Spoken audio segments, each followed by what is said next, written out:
Hello বন্ধুরা, welcome to আরকে sports. আশা করি তোমরা সবাই সুস্থ ও ভালো আছো। তো এই ভিডিওতে কিছু গুরুত্বপূর্ণ আপডেট শেয়ার করার রয়েছে। একটু স্কিপ না করে এই ভিডিওটা শেষ অবধি দেখতে থাকো। এই চ্যানেলে প্রথমবার এসে থাকলে চ্যানেলটিকে অবশ্যই সাবস্ক্রাইবটাও কিন্তু করে রেখো। তো প্রথম যে বিষয়টা শেয়ার করবে একটি ট্রান্সফার আপডেট। নিখিল পূজারি, হ্যাঁ, ভারতের অন্যতম সেরা রাইট ব্যাক পজিশনের প্লেয়ার এই নিখিল পূজারির সাথে ইস্টবেঙ্গল এফসি দল কথাবার্তা বলছিল, সেটা কিন্তু আগেই জানিয়েছিলাম।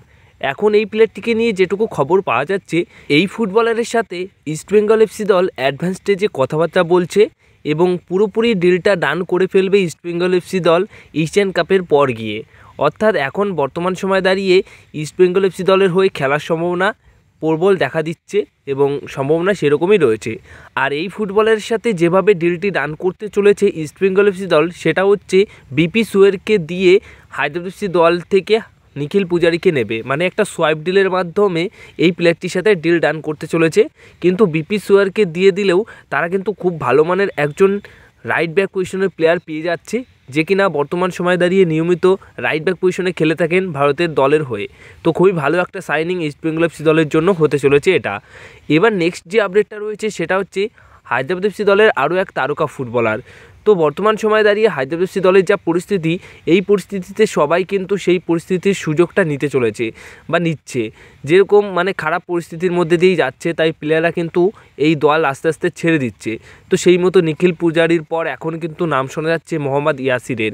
মোহাম্মদ ইয়াসির এই প্লেয়ারটিকে দলে নেবার জন্য ভীষণভাবে ইন্টারেস্ট শো করেছে বা খুবই আগ্রহী রয়েছে ওড়িশা এফসি দল। তো ওড়িশা এফসি দলে যদি সই করে তাহলে সেটাও কিন্তু একটা ভালো চয়েস হতে চলেছে মোহাম্মদ ইয়াসিরের জন্য, কারণ সেখানে সার্জিও লোবেরার মতো একটা ভালো কোচ রয়েছে এবং খুব ভালো ভালো ফুটবলার রয়েছে। বর্তমান সময়ে দাঁড়িয়ে ওড়িশা এফসি দল কিন্তু আইএসএলের ভালো জায়গায় রয়েছে এবং আস্তে আস্তে ভালো জায়গায় বা ভালো কিছু করছে ওড়িশা এফসি দল ইন্ডিয়ান ফুটবল লিগে। তো সেটা অবশ্যই সব কিছু যদি ঠিকঠাক করে দেখে, তাহলে মোহাম্মদ ইয়াসির হায়দ্রাবাদ এফসি দল ছেড়ে যদি ওড়িশাতে সই করে, তাহলে তার জন্য কিন্তু এটা খুব ভালোই হবে।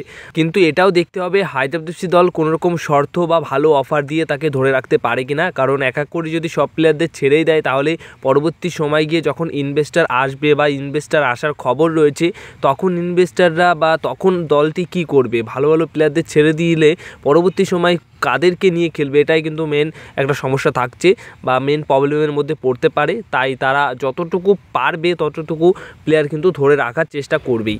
তো বন্ধুরা, এবার সবশেষে যে আপডেটটা শেয়ার করব, মোহনবাগান দলকে নিয়ে দুটি খবর দেওয়া রয়েছে। প্রথম যে খবরটা সেটা হচ্ছে আগামী 14ই জানুয়ারি 2টোর সময় হায়দ্রাবাদ এফসি দলের এগেনস্টে সেকেন্ড ম্যাচে নামতে চলেছে সুপার কাপে মোহনবাগান দল।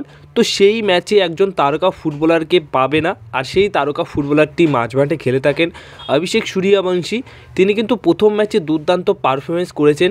এমনিতেই গ্লেন মার্টিন্স, অনিরুদ্ধ থাপা, তার পাশাপাশি দীপক টাংরির মতো প্লেয়াররা এই দলে সুপার কাপের খেলতে পারছেন না ন্যাশনাল ডিউটি এবং চোটের জন্য। তো সেখানে অনেকটাই ভরসা দিচ্ছিল প্রথম ম্যাচে অভিষেক সূর্যবংশী, কিন্তু প্রথম ম্যাচের শেষের দিকে তিনি রেড কার্ড দেখে, যার কারণে একটা ম্যাচ সাসপেন্ড থাকতে হচ্ছে। তো এই ম্যাচে তিনি নেক্সট ম্যাচে তিনি খেলতে পারবে না। তো সেই ক্ষেত্রে তার জায়গায় খেলবে কে? তো দেখো, হায়দ্রাবাদ এফসি দল যেরকম দল রয়েছে, সবচেয়ে উইকনেস দল ওই গ্রুপে হায়দ্রাবাদ এফসি দলই রয়েছে, মোহনবাগান, ইস্টবেঙ্গল এবং সিনিদি ডেকানের পর। তো সেই ক্ষেত্রে তাদের এগেনস্টে মোহনবাগান দলের মাঝমাঠটা খুব সম্ভবত হুগো বুমোস এবং দিমিত্রি পেট্রাটাসি সামলাবেন, ওই দুইজন প্লেয়ার থাকবেন এবং আক্রমণের দিক দিয়ে অবশ্যই পরিবর্তন করে ফরমেশনটাই পুরোপুরি চেঞ্জ হয়ে যাবে বা ক্লিফোর্ড মিরান্ডা অন্যরকমভাবে একটু দল সাজাবে। তো অভিষেক সূর্যবংশীর বদলে হুগো বুমোস, দিমিত্রি পেট্রাটাসি তার জায়গাটা ভালোভাবে সামলাবেন, এমনটাই মোটামুটি ধরা হচ্ছে। তো অবশ্যই তোমরা কমেন্ট বক্সে তোমাদের মতামতটা জানিয়ে দিও, অভিষেক সূর্যবংশীর বদলে কোন প্লেয়ারটিকে খেলানো উচিত মাঝমাঠে। এবার আরেকটা গুড নিউজ তোমাদেরকে দিয়ে দিই সবশেষে, সেটা হচ্ছে ব্রেন্ডন হামিল। হ্যাঁ, ব্রেন্ডন হামিল গতকাল প্র্যাকটিসে খুব ভালোভাবে প্র্যাকটিস করেছেন, অনুশীলনে খুব ভালোভাবে মনোযোগ সহকারে অনুশীলন করেছেন এবং সবচেয়ে বড় খুশির খবর, আগামী 14ই জানুয়ারি অবশ্যই হেক্টর ইউস্টের পাশাপাশি হায়দ্রাবাদ এফসি দলের এগেনস্টে মোহনবাগান দলের হয়ে খেলতে দেখা যাবে ব্রেন্ডন হামিলকেও। ব্রেন্ডন হামিল এবং হেক্টর ইউস্টে এবার একসাথে দুই সেন্টার ব্যাক কিন্তু খেলতে পারবে, তার চোটটা পুরোপুরি ঠিক হয়ে গেছে।